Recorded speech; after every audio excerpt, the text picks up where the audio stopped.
মিতা, মিতা, ওনারা এসে গেছেন। তুই তৈরি তো? হ্যাঁ মা, চলো। তুই এখন কোথায় যাচ্ছিস? বাবা আছে তো, ওদের সাথে কথা বলছে। আমি তোকে ও ঘরে নিয়ে যাব। দেখি আমার দিকে তাকাতে, দেখি কেমন সেজেছিস দেখি। দেখো, ভালো লাগছে। এ কি, এ কেমন সাজ? এক ফোঁটা মেকআপ করিসনি, কাজল, টিপ, লিপস্টিক কিছু দিসনি কেন? ওইসব দিয়ে কবে আর গায়ের রং ঢেকেছে মা? যদি কেউ পছন্দ করে, আমার গুণ দেখে করবে, তাই এই বাইরের সাজগোজ আজ থেকে বন্ধ করে দিলাম। এমনটা করিস না মা। আয়, একটু পাউডার একটু কাজল পরিয়ে দি, আয়। না, আমি তাহলে কিন্তু ও ঘরে যাব না। আচ্ছা আচ্ছা, ঠিক আছে ঠিক আছে, এত গলা তুলে কথা বলিস না। শোন, চল আমার সাথে চল। ওনারা কিন্তু 5 জন এসেছেন। ছেলে, ছেলের বাবা, 2 কাকা আর ছেলের জামাইবাবু। বড়দের পায়ে হাত দিয়ে প্রণাম করবি কিন্তু। এই দিন দেখার জন্য তোকে বড় করেছি, পড়াশোনা শিখিয়েছি, ওনাদের পায়ে হাত দিয়ে প্রণাম করতে পারলি না? ওরা তোর বাবাকে বলে গেল আমাদের পরিবারে নাকি শিক্ষার অভাব। প্রণাম তো ওনার ছেলেও করেনি তোমাদের মা। আমি তো তবু হাত জোর করে নমস্কার করেছি। ওদের পরিবার তো তাহলে আমাদের থেকেও অশিক্ষিত। চুপ কর চুপ কর। রান্না নিয়ে 1000টা কথা শুনিয়ে গেল ওরা। কি দরকার ছিল বলার আমার রান্না করতে ভালো লাগে না?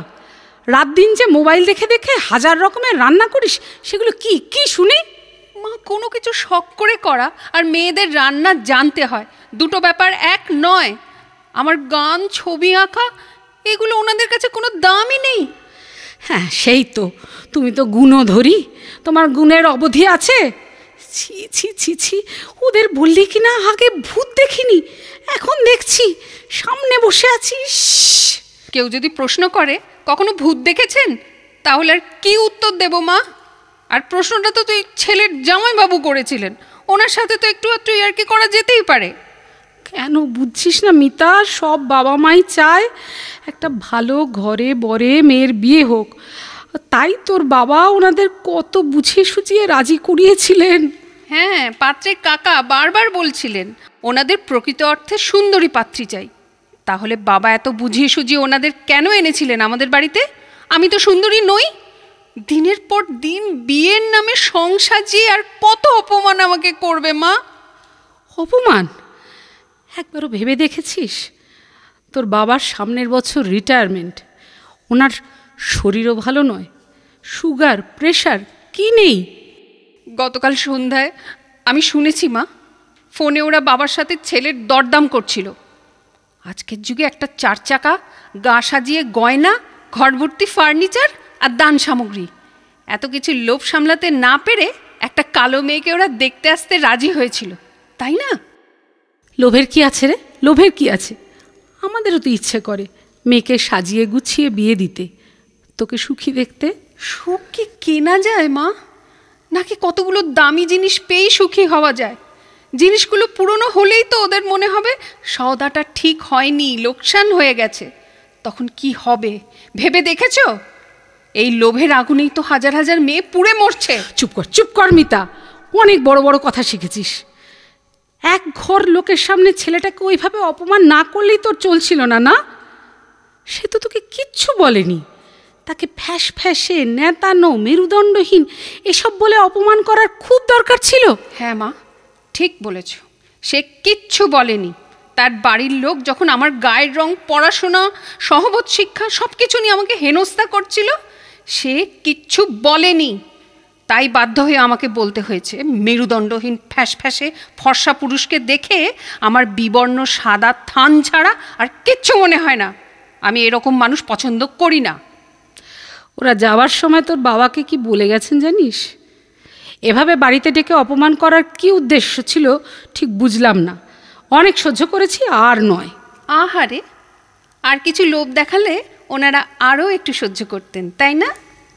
জানি না মিতা, আমি অত কিচ্ছু জানি না। তোর বাবাকে গিয়ে বলি আর যেন তোর বিয়ের চেষ্টা উনি না করেন। হ্যাঁ মা, সেটাই বলো। বাবার রিটায়ারমেন্টে তো সামনের বছরই, তাই আমি চাই না এই সময় কোনো রকম অর্থনৈতিক চাপ সৃষ্টি হোক তোমাদের ওপর। 1 বছর মানে তো 12টা মাস। দেখো, এর মধ্যে আমি ঠিক একটা চাকরি পেয়ে যাব, বাবার পেনশন আর আমার চাকরি মিলিয়ে আমরা খুব ভালো থাকবো মা। একটু অন্যরকম করে ভাবো না মা, ভাবো না। এই জন্যই তোমরা আমাকে বড় করেছো, পড়াশোনা শিখিয়েছো, শুধুমাত্র বিয়ে দেওয়ার জন্য বা পাত্রপক্ষের দাবি মেটাবার জন্য নয়। দাঁড়া, ফোনটা ধরে আসি। হ্যালো, কে? অনির্বাণ? হ্যাঁ হ্যাঁ হ্যাঁ হ্যাঁ, বুঝতে পেরেছি।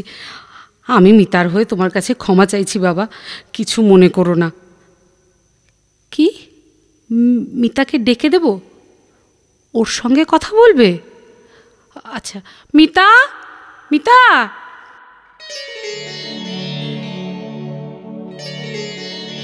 কি রে, কি বললো? মুখ দেখে তো কিছুই বুঝতে পারছি না, বলবি তো? ফোনটা অনির্বাণের মা করেছিলেন, উনি আমার সাথে কথা বলতে চাইছিলেন। সে কি রে, তখনই বলেছিলাম ওভাবে কথা বলা তো ঠিক হয়নি। কোনো মা তার ছেলের এরকম অপমান সহ্য করতে পারে বলতো? উনি কি বললেন জানো? না বললে জানবো কি করে? প্রথমেই অনির্বাণের মুখচোরা স্বভাবের জন্য আমার কাছে ক্ষমা চাইলেন। বললেন এরকম স্পষ্টবাদী মেয়ে ওনার খুব পছন্দ। চাপা গায়ের রঙের জন্য তাকেও নাকি পরিবারের সবাই কোণঠাসা করে রাখে। আমার যদি মত থাকে তাহলে বিয়ের পর আমরা দুজন মিলে সবার কথার যোগ্য জবাব দেব। আমরা নাকি একে অপরের খুব ভালো বন্ধু হব। মানে? অনির্বাণ আর ওর মা আমাদের বাড়ি আসতে চান তোমাদের সাথে পাকা কথা বলতে। কি রে, এবার মত দিবি তো? একটা শর্তে, ওইসব গাড়ি বাড়ি গয়নাগাটি এসব কিন্তু বাদ দিতে হবে। আচ্ছা বাবা, ঠিক আছে, সব বাদ হয়ে যাবে, আগে শাঁখটা বাজাতে দে তো।